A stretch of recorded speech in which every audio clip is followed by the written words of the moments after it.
Virtual reality is a promising technology for education. Immersive and interactive VR experiences can be an effective tool in teaching both theory and practical skills. At the same time, VR is increasingly used in many industries, requiring future workers to know how to use VR technology. For example, some companies already use VR for 3D design and remote collaboration. In recent years, head-mounted displays, or HMDs, have significantly improved in their technical qualities and they have become more affordable and mobile. With these advancements, it is possible for entire classes to be taught with students and instructors all having access to their own HMD. However, VR is a unique technology that differs significantly from conventional technologies used in classrooms. VR provides immersive, embodied learning experiences, but also presents challenges such as cybersickness and loss of awareness of one's surroundings. Therefore, we believe that it is critical to explore the pedagogical, organizational, and experiential aspects of large-scale, long-term adoption of VR in higher education classrooms. We deployed 30 head-mounted displays in a design course where 55 students used the HMDs weekly in class and at home for 3 months. Students formed pairs and each pair was assigned an HMD which they alternated using. Our research questions were: what are the pedagogical considerations and practical challenges and opportunities in the large-scale, long-term implementation of VR HMDs in a classroom? And what are student perception and experiences with VR HMDs throughout the term, and what learning strategies, preferences, and behaviors do they develop? Preparations for the VR course began over a year before the course was offered, which involved budget considerations, equipment loaning protocols, liability concerns, infrastructure, and course planning. Importantly, we received financial support from our faculty to purchase 30 head-mounted displays, including the MetaQuest 2 and the MetaQuest Pro models.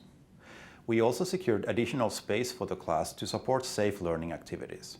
We used a double classroom that could normally seat twice as many students, and we also leveraged nearby project rooms and a lab for additional space.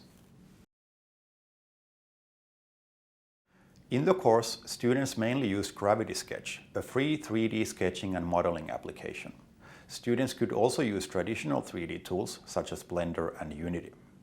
The students' main deliverables were 3 open-ended 3D design projects with increasing scope.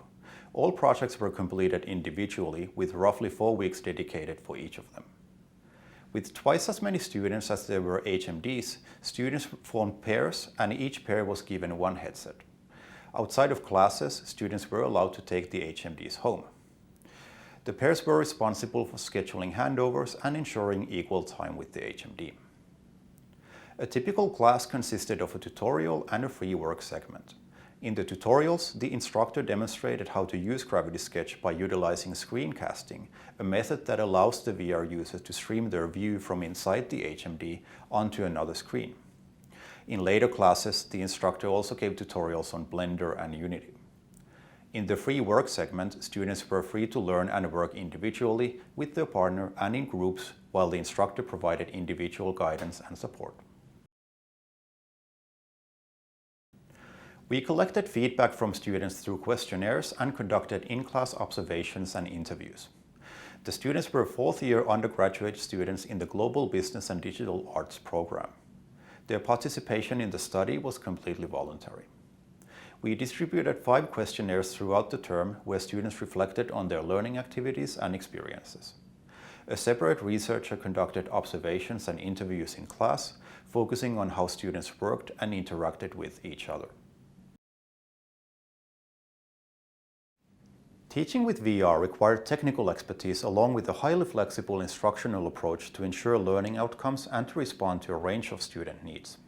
A typical weekly class had 2 key portions, a tutorial and a free work period. The tutorial served as a way to model and scaffold key skills. Importantly, this revealed best practices for screencasting and demonstrations that students could later adopt. When screencasting, viewers can easily miss things if critical elements and controllers are not centered in the view, and viewers may even become dizzy if the HMD user moves too quickly. While not the most effective learning method, tutorials were still important in helping students get started and improve their awareness of the application's possibilities. The free work time in class proved extremely valuable in many ways.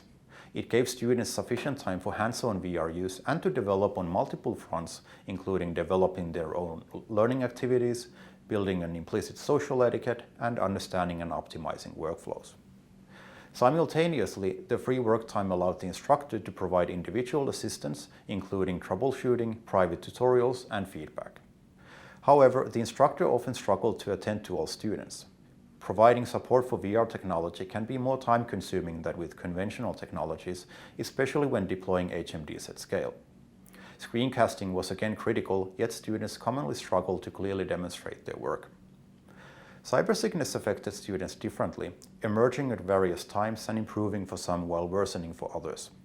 While we aim to address this by allowing alternative ways to complete projects, these needs arose at different times, requiring flexibility from the instructor. Throughout the term, students showed positive impressions and engagement and got more comfortable with VR technology over time.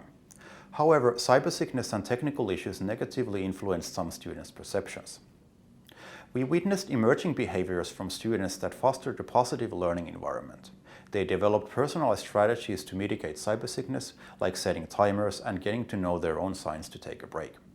More broadly, students developed an implicit social etiquette, including assigning spotters to safeguard HMD users and bystanders, verbally acknowledging when they were approaching an HMD user, and helping each other put on and adjust the HMD. These forms of student-organized support were critical in maintaining a safe and positive environment, especially in a class with dozens of headsets and students. Students also developed peer learning activities. Typically, one student used the HMD while another student observed via screencasting. Sharing HMDs, initially a practical limitation, seemed to encourage these kinds of interactions. Over time, some students began hosting small in-VR group sessions where they helped out other students in a shared virtual environment. Students' HMD work practices also evolved as their skills improved. Our students began to prefer a seated mode over time, realizing it fit their workflows better.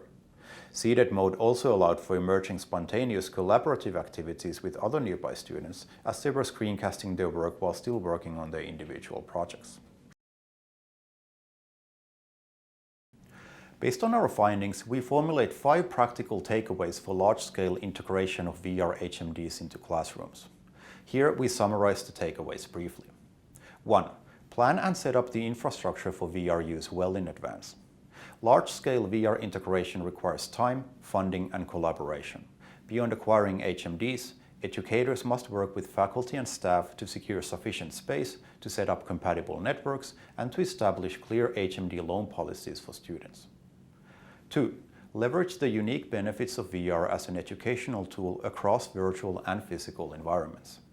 In shared physical spaces, screencasting is invaluable for instructors and students in many formats. Effective screencasting requires practice. Presenters should move slowly, center critical elements in their view, and keep controllers visible.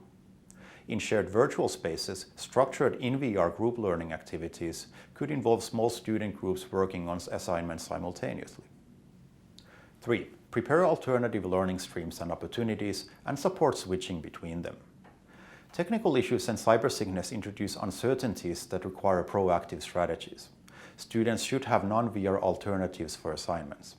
Since cybersickness may arise unpredictably, assignments should allow flexible switching at different stages. Similarly, especially when HMDs are shared, assignments should contain aspects that can be worked on without the HMD. 4. Provide free time in class. Students need dedicated time to engage in independent exploration, peer learning, and collaboration, and to allow new practices to emerge and develop. Similarly, instructors need dedicated time for troubleshooting, to provide personalized guidance, and to address unexpected issues. 5. Provide students with flexible strategies for evolving VR workflows. Longer-term VR deployment enables students to adapt as their skills improve. Our students developed VR-specific workflows and preferences, highlighting the social, physical, and shared aspects of learning. Sharing HMDs can encourage students to share their work and naturally engage in collaborative learning. This concludes our video presentation. Thank you for your attention, and for more details, please refer to our paper.